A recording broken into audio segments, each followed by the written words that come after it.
So I went to the international dealer and he says, yeah, we open as per Google, but only the parts section. He says service is closed. And she gave me a local mobile mechanic. She says, tell her Corey sent you. Okay. And I said, what about Freightliner? Do you know if the service is open? She says, I think they're open. And so I drove to the Freightliner, and right next door actually there's Cummins. They'll be perfect, but they're closed today.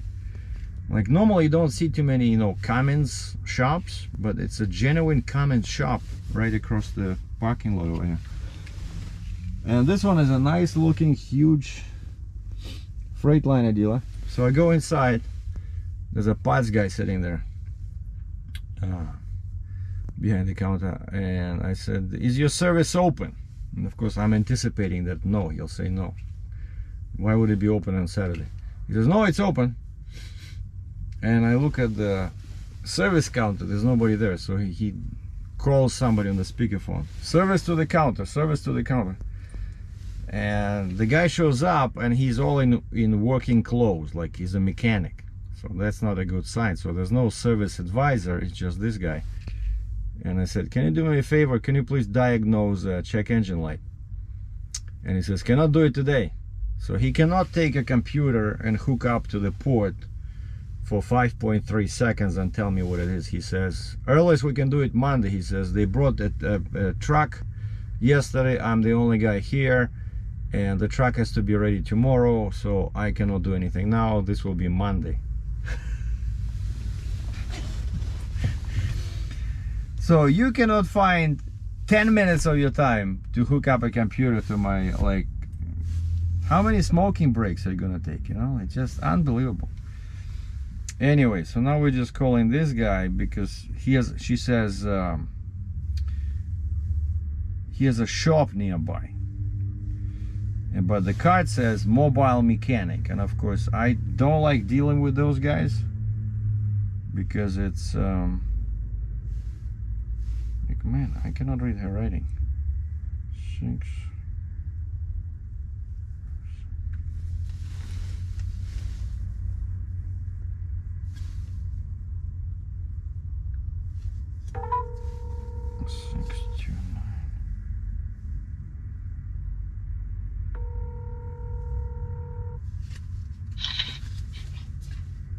Hello? Yeah, hi there. You guys do a mobile repair? Yes. Oh, cool. Yeah, my name's Sergei. Corey from the International here gave me your card. Okay. Yeah, and I was just wondering, I'm at the truck stop here, and I just have a check engine light, and I lost the subscription. You know, I had the subscription for diagnostics online, so I cannot check it myself. I just want to know how serious it is, because I don't lose any power. It's a Cummins K-Whopper T880. Okay. Yeah, can you hook up a computer and tell me, like, can I still drive or not? Just a quick diagnostics. I can come to your shop. She says you have a shop somewhere nearby. I do. I won't be able to make it for another 2 hours. Oh, wow. 2 hours? Well, actually, I can wait. I only have to get to Fargo today. Okay. Yeah, so it's only, what, like 4 hours. If I leave at noon, I'm still okay. So, yeah, I can wait. So, my name's Serge. And do you see my phone number? Yep, I have it. Yeah, okay, 609. I'll here shortly. Yeah, 609. Okay, yeah, if you can give me a call. I'm at this Sheds Road truck stop, and I can come to your place if you want. Okay, sounds good. Sorry, what's your name, sir? Brad. Brett. Okay, Brett, thanks a lot. Bye-bye. Yep, talk to you in a bit. All right. Yeah, so this way I can definitely save money. So I mean, if they come to you, it's not good, but if your truck is drivable, that's always the best thing. Just always drive to the shop if you can, because otherwise it's going to be like, just for him, even like they don't care if it's like 1 mile, 10 miles, right? They're going to charge you, I don't know, like $200 service call and then labor. Like if I go to his shop, sorry, what did he say his name was? Brad, right? if I go to his shop, oh, I better save his. I'm gonna save his number. Recent. Okay. How do I add to contacts? Create new contact. Brad.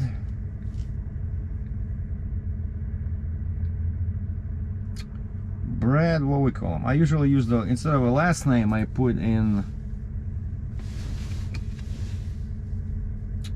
Minot. Brad Minot. So I might remember this.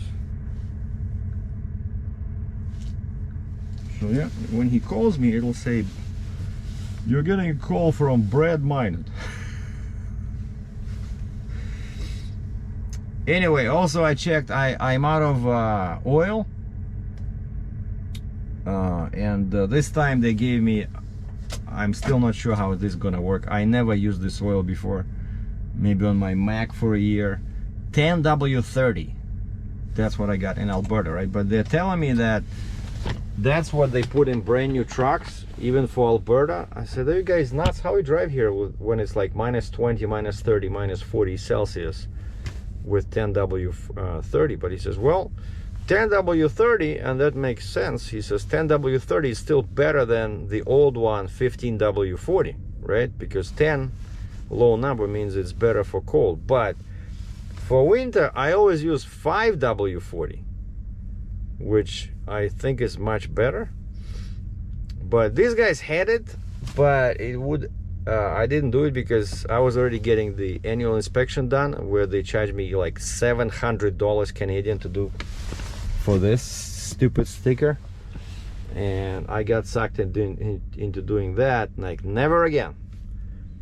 Always do it in the States. 50 bucks, 60 bucks US, that's it. But of course then they wouldn't have found the brakes, right? So they found, these guys took, actually it does help sometimes. They found those cracked brakes on pusher axle. Like, there's no way to tell, because everything was fine, but you cannot see it unless you take the wheels off, and that's why they charge you so much in Canada, because by law they have to take the wheels off. All right, so time now is 9:36 in Toronto, so 8:36. So he said 2 hours. No, but that's good. So like I said, if I leave at 12, I only need to go to Fargo, because from Fargo, North Dakota, it's 4 hours to my Sioux Falls, my destination in Sioux Falls, South Dakota. Like, I can actually, if I wanted, I can do everything in one day. I could even stay here all Saturday.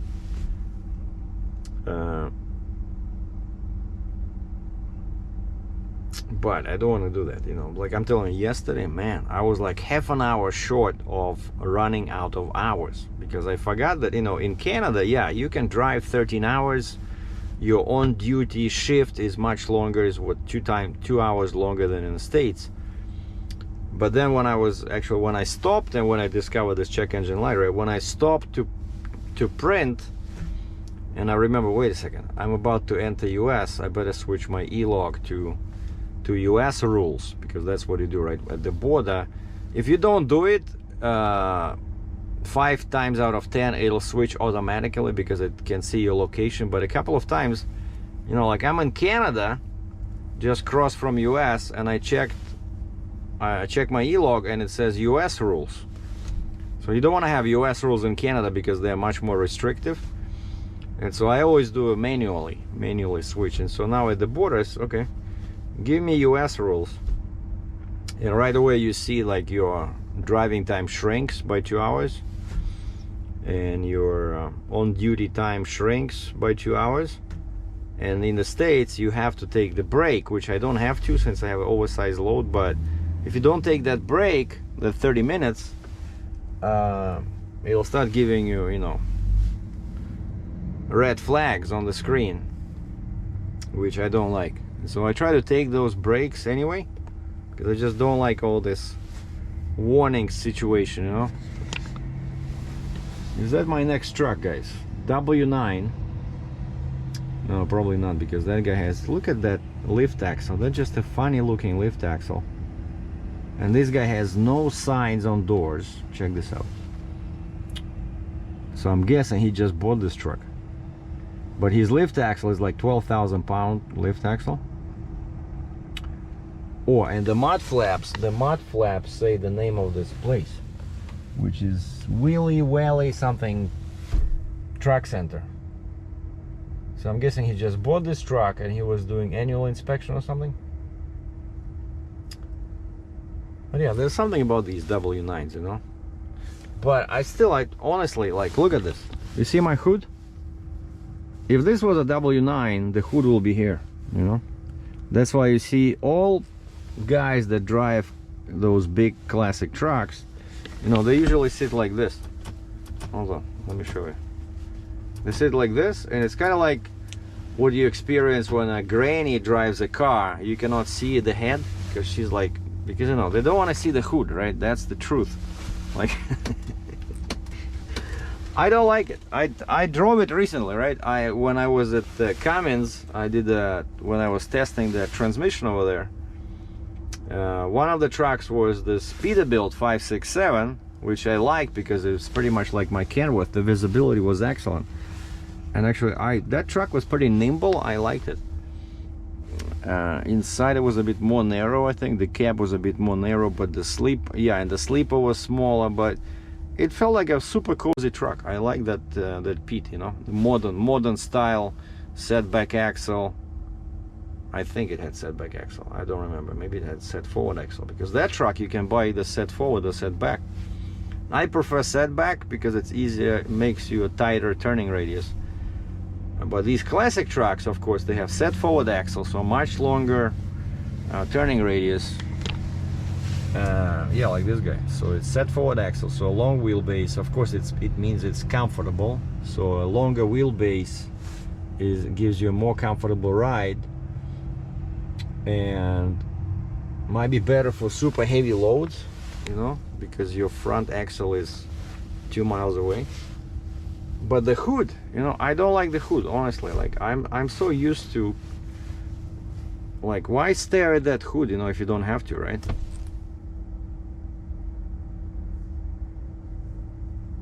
Yeah, because if you get T800, right, it has the same sloped hood like mine, but it's actually bigger.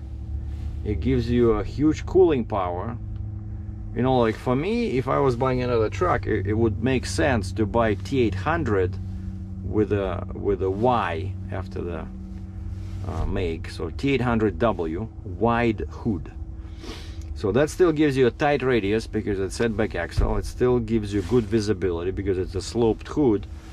And you have an ugly looking huge radiator, and you have outside air cleaners, which was what I was looking for. You know, I would be looking for in the next truck to give me more cooling power on big hills. So I don't know.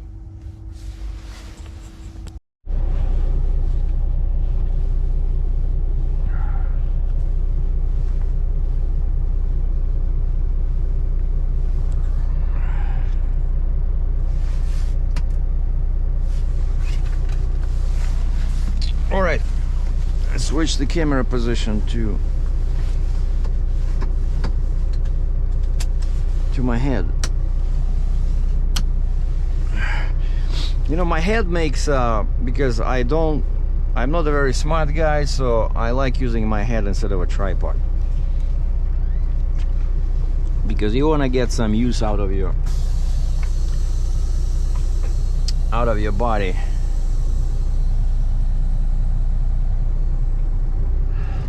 Now check this out. No hands.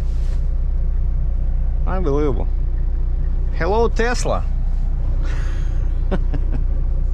Look, it steers by itself. Oh wait, maybe not. But I like my truck. I like this. It's very comfortable. You know, the steering wheel, because I'm a tall guy, right? Not very tall, but still. I like pulling out the steering wheel, you know, like maximum. Because for me, what makes sense, I want this part of the steering wheel to be level with my chin. You know, I find that when I can sit down like that, my neck does not get tired, does not get cramped. You know, yeah, that's what you. And of course, you want to be able to push your hands like this, I mean your arms like this, and still have your back pressed towards your seat. Yeah, it's called Wesley. Oh, here's that guy. Now we can take a closer look. Oh yeah, I was right. He has no license plate, no markings of any kind, but the tires look, well, they're not new. And here we are, probably some used truck, some old K-Whopper. Check this out, a very old Freightliner. Oh, that's an interesting truck. I think that's a new truck. It says Western Star, but it looks like a Freightliner. And of course, all these new trucks, what they do, they are getting rid of air cleaners. Did you guys notice that? Nobody, like, it's Kenworth is still producing the T800. And last time I talked to my contact in sales over there, I said, do you know if they have any plans on canceling this? Because I was curious about this T800, right? Because I wanted to get that truck, right? That white hood T800 with a flat roof. Because one secret, one cool feature about T800 is that, yeah, it has a tiny cab compared to this one. It's much smaller, and the sleeper is smaller, but it has a step down into the sleeper. Like, remember in my Mac, I was banging my head the first couple of weeks or months on the ceiling because I had a flat top roof sleeper in the Mac. And to make things even worse, in the Mac you have to step up. When you go into the sleeper, there's a step up. T800 did it the smart way. There's a step down.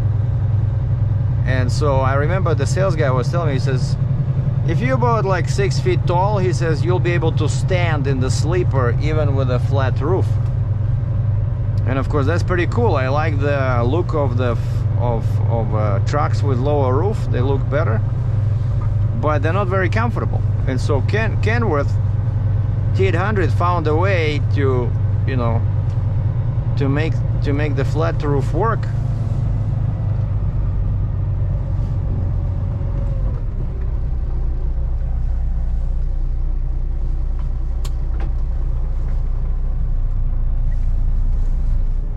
I think I'll just go for breakfast, you know. Yeah, I disconnected. I had to disconnect yesterday because the pumps are too. The exit from the pumps is too narrow. I won't be able to do it with this monster.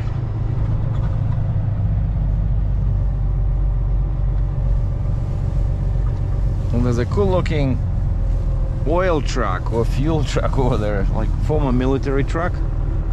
Really cool.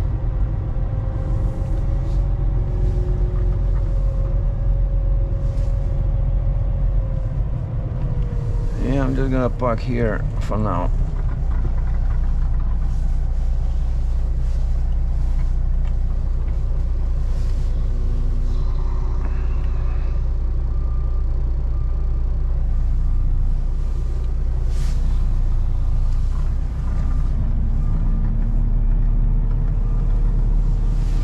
Because yeah, the restaurant is open. nobody's inside is wearing any masks.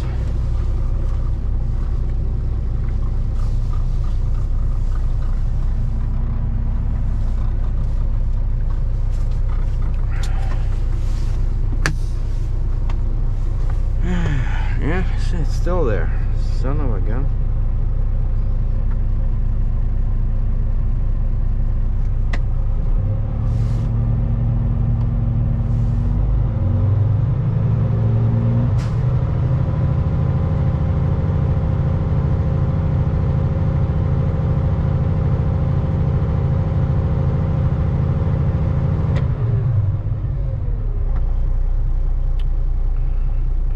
And last time I had this issue, right, there was something with that depth sensor, and the light disappeared after I filled up the tank. Because sometimes, like I say, that light can be caused by you know, poor quality depth. Can be anything. But I hope it's not something serious. And that mid-row over here, I see a lot of classic trucks. I see a couple of Peterbilts. Oh, that guy left with that super low red Peterbilt. Oh, I see one guy leaving. That's a gray W9.